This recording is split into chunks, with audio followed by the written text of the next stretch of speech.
મિત્રો, પ્રેમ વંદન, જય શ્રી કૃષ્ણ, વાસુદેવ સર્વમ. એક આધ્યાત્મિક રચના.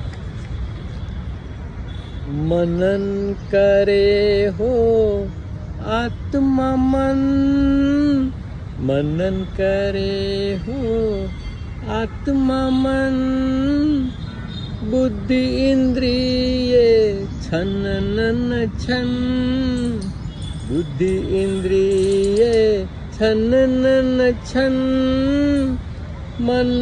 મનન કરે હો આત્મા મન, મનન કરે હો આત્મા મન, બુદ્ધિ ઇન્દ્રિયે છન્નન છન. આપણો આત્મા જ બીજા છેડે મન છે. જ્યારે મનનું સ્વરૂપ પકડી લે છે ત્યારે આપણને જે આપણું બ્રહ્મ સ્વરૂપ છે એ બ્રહ્મ સ્વરૂપ રૂપે દેખાય છે. આપણે નિંદરમાં જતા રહીએ છીએ. આપણે સ્વપ્ન કલ્પના એકરૂપતામાં ગુમ થઈએ જઈએ છીએ અને આપણે મસીનવત જિંદગીથી જે બહાર દેખાતું જગત છે એને સનાતન સત્ય માનીને એમાં જીવ્યા કરીએ છીએ. તો એ વાત છે કે મનન કરે હો આત્મા મન. તો આ જ મન બીજા છેડે આત્મા છે. જ્યારે તમે વર્તમાનની હાજર ક્ષણમાં દ્વિમુખી અવધાનથી જે ફાની જગ છે એને પણ જુઓ તો તમે પણ બ્રહ્મરૂપ થઈ જાઓ છો અને ફાની જગ પણ બ્રહ્મરૂપ થઈ જાય છે. જગ પ્રગટે જગમગતું, જગ પ્રગટે જગમગતું, બ્રહ્મ બ્રહ્મમાં થાય મગન, જગે પ્રગટે જગમગતું, બ્રહ્મ બ્રહ્મમાં થાય મગન. તો આપણું મૂળ સ્વરૂપ આત્મા છે, બ્રહ્મ છે, પરંતુ મન થકી આપણે જગતમાં જો ખોવાયેલા જીવીએ તો ત્યાં લાગે કે આપણે જગમગ છીએ પણ ખરેખર આપણે ડગમગ છીએ.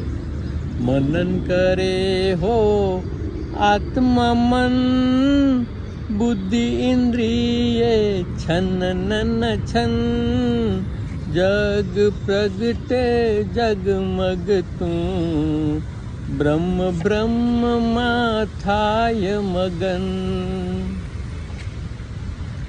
તો આ બધું કોણ કરે છે એના સંદર્ભમાં ત્રીજી પંક્તિ છે, અહંકાર આ નાટ્યકાર છે. તો આપણો જે અહમ છે એના થકી જે મમતા, ઈચ્છા, અપેક્ષાઓ આપણામાં જન્મે છે એને કારણે આ બધું નાટક થઈ રહ્યું છે. અહંકાર છે આ નાટ્યકાર, આત્મન રાખે તને મગન, અહંકાર છે આ નાટ્યકાર, આત્મન રાખે તને મગન, મનન કરે હો આત્મા મન, બુદ્ધિ ઇન્દ્રિયે છન્નન છન. તો કરવું શું જોઈએ? તો ઈશ્વરને જો બધું સમર્પિત કરી દેવામાં આવે, ખાસ કરીને મન, બુદ્ધિ, ઇન્દ્રિયો, તો આપણા નામરૂપ જુજવા થઈ જાય અને આપણે આત્મસ્થિત થઈ શકીએ. એ વાત આગળની પંક્તિમાં છે. મન બુદ્ધિ ઈશ્વરને સોંપી, મન બુદ્ધિ ઈશ્વરને સોંપી, અચુ સ્મરણે હો મંથન, मन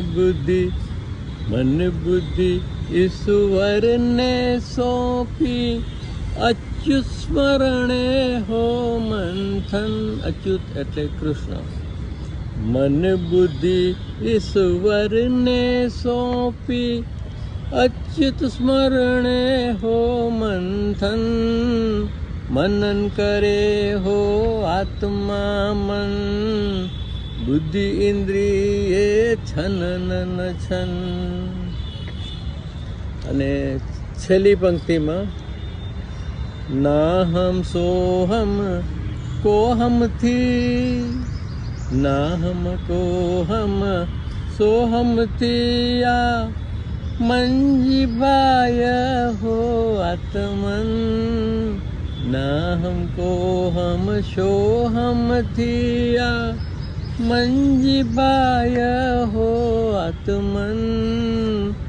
मनन करे हो आत्मा मन बुद्धि इंद्रिये छन छन। तो प्रेम वंदन, जय श्री कृष्ण, वासुदेव सर्वम। आयुर्वेद कॉलेजना લીલાછમ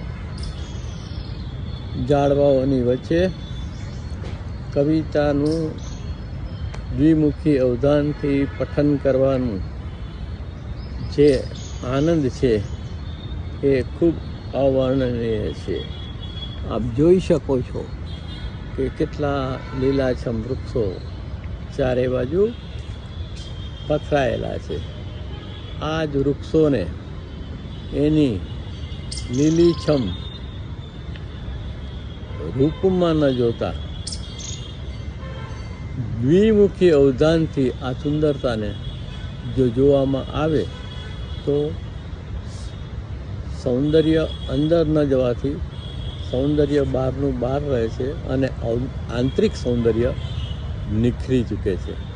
તો જે આંતરિક સૌંદર્ય છે એ આત્માનું સૌંદર્ય છે। ચાલો આજની અવઘડીમાં આપણે એને પામવાનો પ્રયત્ન કરીએ।